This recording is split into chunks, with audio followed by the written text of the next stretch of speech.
internacional se aparece en este bar de información y te invita a una ronda de tragos.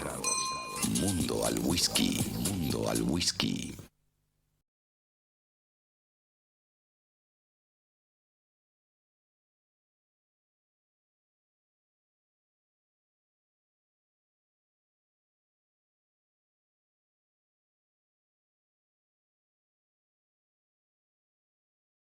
Con España, es momento de conectar con la península ibérica, digo bien, y me pone súper contento porque en esta columna de Mundo al Whisky, en donde a través de integrantes, de politólogos al whisky, ese genial proyecto que te muestra como ninguno las relaciones internacionales y bucea en el escabroso mundo de la geopolítica global, justamente, si es el mundo es global.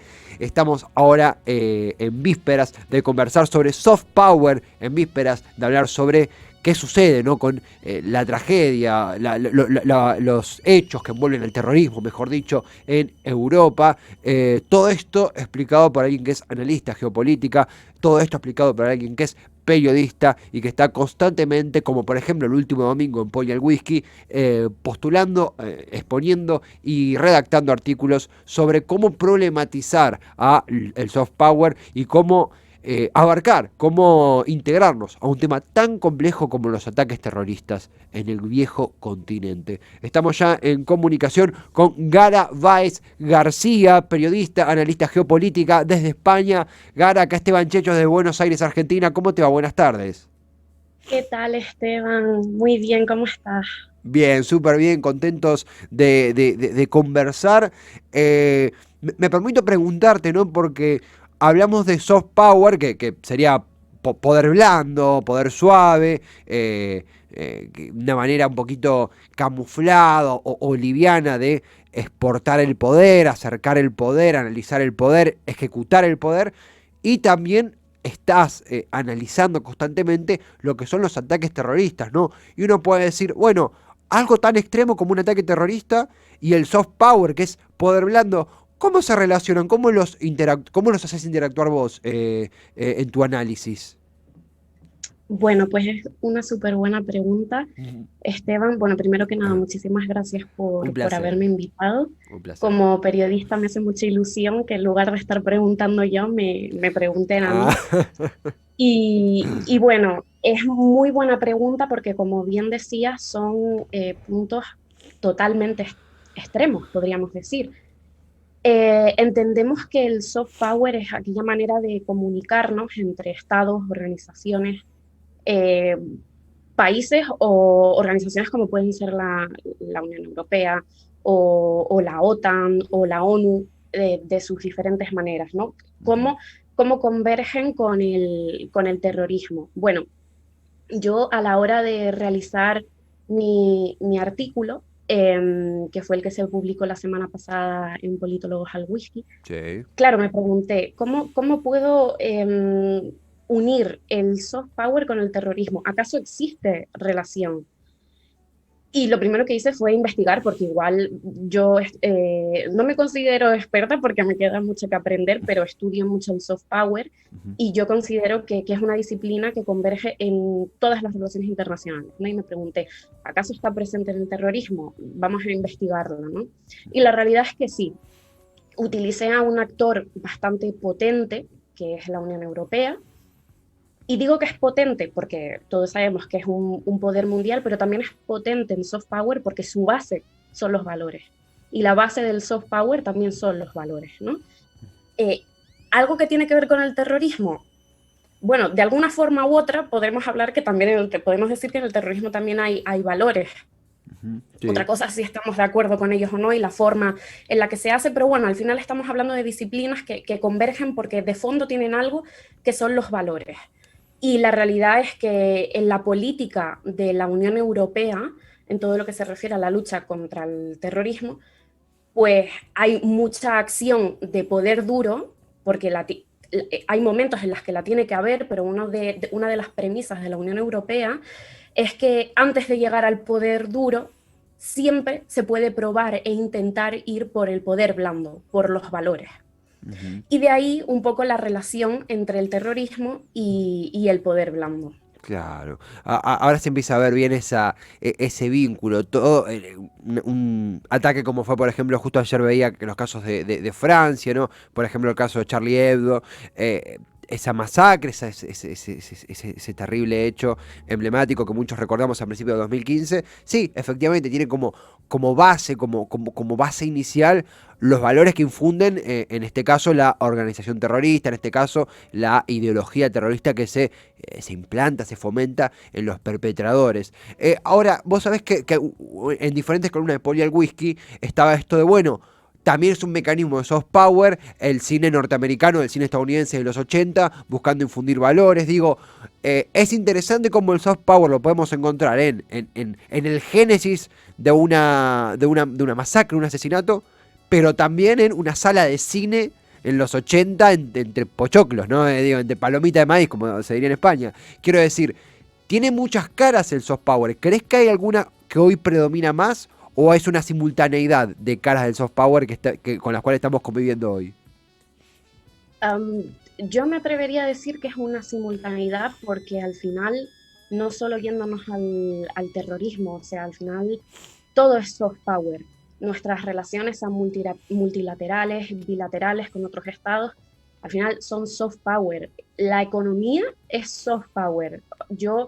Es mi forma de verlo, yo soy Sí, sí. bastante del enfoque constructivista Ajá. y para mí todo lo que tenga que ver con la diplomacia, pasando por la cultura, el deporte, la economía, es decir, todo lo que deja atrás la materia en defensa, es soft power. Y de hecho, incluso la propia defensa y la propia seguridad al final son soft power. La manera en la que trabajan las dos partes es con diplomacia. Y la diplomacia es la verdadera base del soft power. Ujú.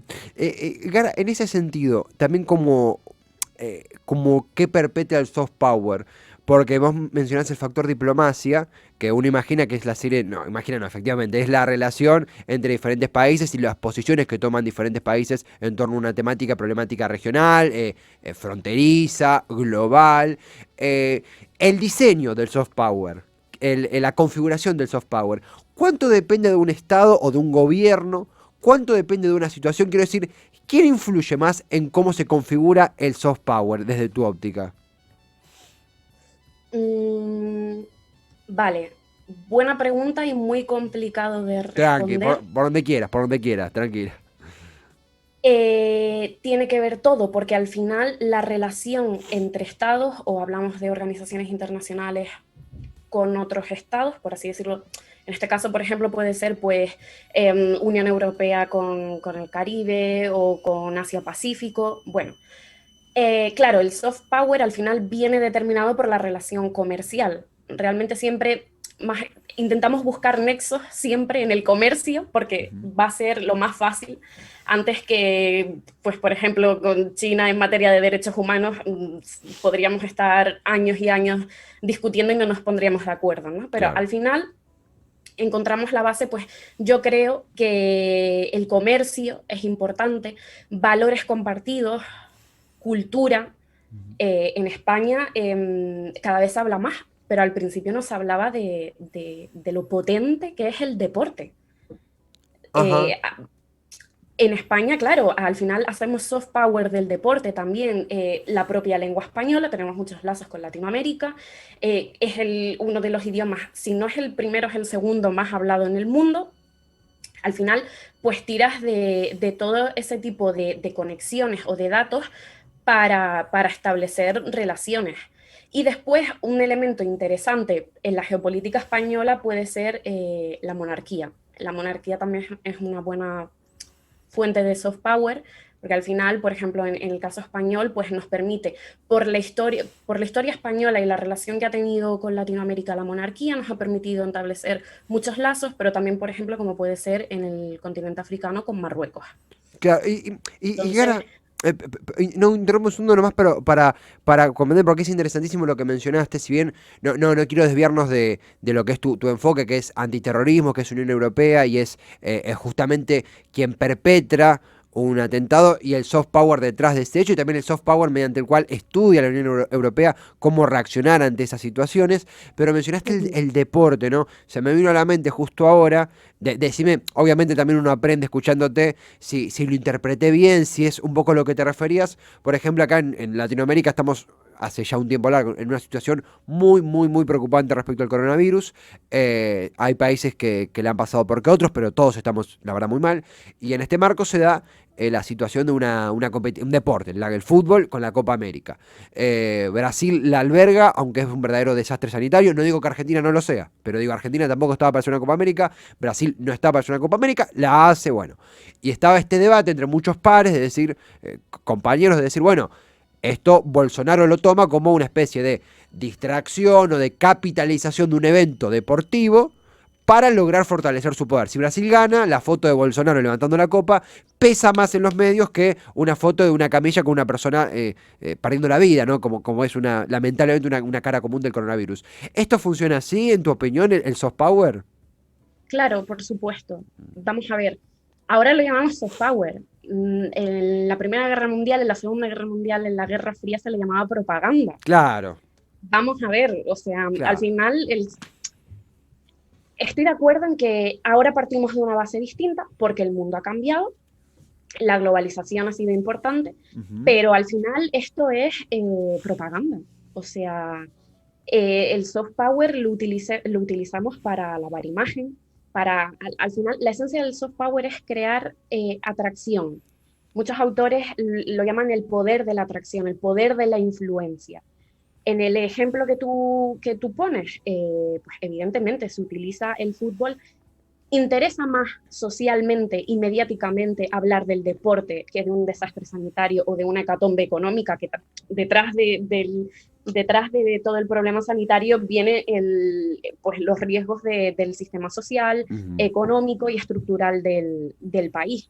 Y queda mejor, efectivamente, en la foto sacar algo que no le quiero quitar importancia al deporte, pero algo tan banal como una competición al lado de una pandemia, no perdamos de vista esto, se utiliza como arma de doble filo. Pero lo mismo hizo Bush con el 11S, en el sentido cuando impuso su Global War on Terror.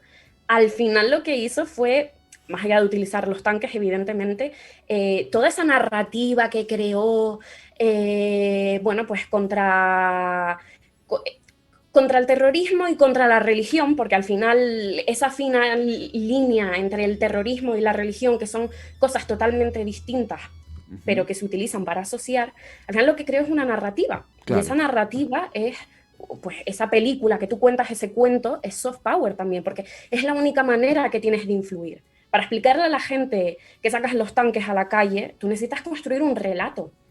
Sí, y ese relato es poder blando puro. Totalmente. Estás mencionando, ¿no? El mundo después del 9/11, después del atentado a las Torres Gemelas, las tácticas del presidente en aquel entonces de los Estados Unidos, el eje del mal, como él le decía, ¿no? A las naciones que, amén de tener políticas en las antípodas de los Estados Unidos, componían una amenaza según su óptica, y eso justificaba invasiones a países de Medio Oriente, sospechándose de que tenían armas de destrucción masiva que luego no tenían y no se podían justificar como pináculo de una operación militar como la que tuvo lugar en Medio Oriente respecto a Estados Unidos, que ejecuta Estados Unidos. Gara, en ese sentido, vos obviamente...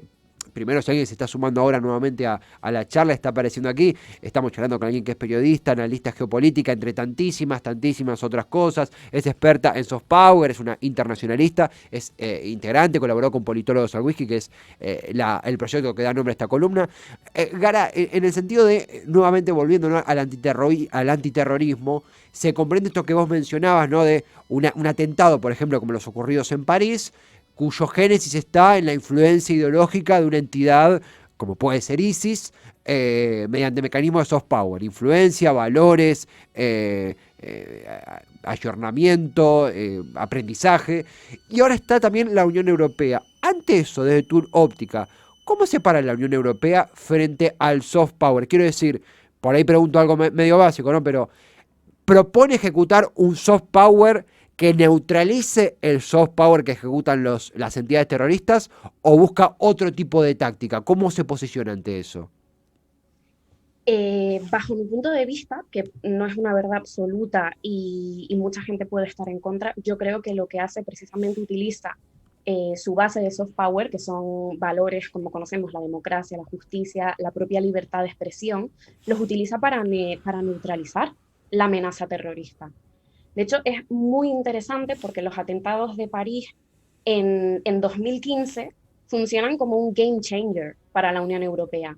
¿Qué pasa? Que con el 11S jugamos fuera de casa. Es una amenaza cercana, pero no es una amenaza en casa, por así decirlo. ¿Qué pasa con los atentados de Londres y Madrid 2004-2005? Ya toca a casa. Ya la Unión Europea no... Ahora está muy de moda el we strongly condemn, we are concerned, toda esta temática, ¿no? que envuelve a la dialéctica de la Unión Europea, pues no solo condena, sino que ya a veces no basta con condenar, hay que ir más allá, hay que legislar, hay que hacer. Claro, al final esto es una parte de la política exterior de la Unión Europea. Todos sabemos también que la política exterior de la Unión Europea es muy compleja, porque sí, somos un club de 27 países, pero 27 países con distintas narrativas, hay que ponerse de acuerdo. Y lo que hablábamos antes, la delgada línea entre lo que separa el terrorismo, la libertad de expresión, libertad ideológica, religión. Hay muchas puertas, muchas puertas que se abren y que convergen en el debate. Entonces, como decía, los atentados de 2015 fueron un game changer porque ya se volvía a repetir la historia, los planes que se habían impulsado en su momento empezaban a caducar. El mundo avanza, o sea, y la forma de influir avanza en el terrorismo y avanza en el resto de cuestiones de las relaciones internacionales. Entonces, claro, la Unión Europea, ¿qué es lo que hace?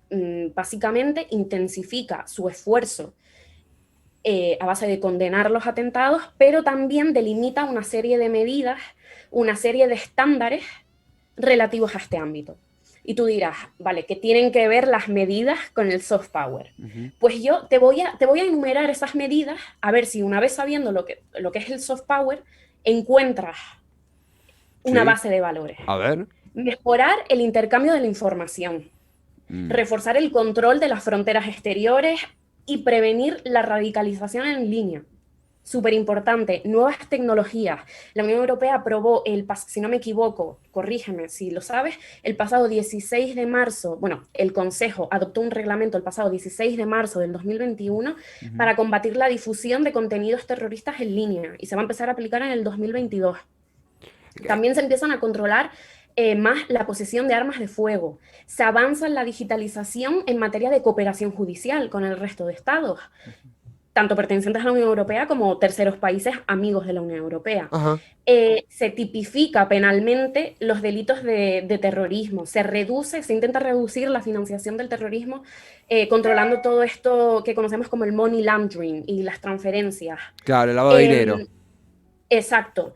Se armoniza el uso de datos de pasajeros, se refuerza la cooperación. Es decir, todo lo que te estoy contando tiene una base ideológica y de valores súper potente.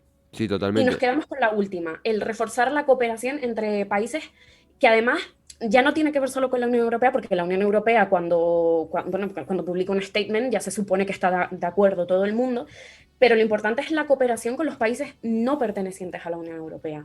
Y Gara, algo que también quería, no, porque ahora a medida que vos me contás esto, viste, uno va activando las diferentes alarmas, los diferentes factores que aparecen, porque una cosa es de repente una redada a un lugar donde se encuentran explosivos y se comprueba judicialmente, investigacionalmente, de que se estaba planeando un atentado en X lugar. La otra cosa es empezar a definir, esto es ideológico porque que vos repasabas anteriormente, porque ¿qué define qué es terrorismo? Porque la otra cosa es un muchacho o muchacha que hace una página criticando al gobierno. Quizá tiene algún tipo, sobre todo pasa mucho con el humor, más que con otras cosas, esto de hasta dónde es un chiste, hasta dónde no, pero lo dibujaste a...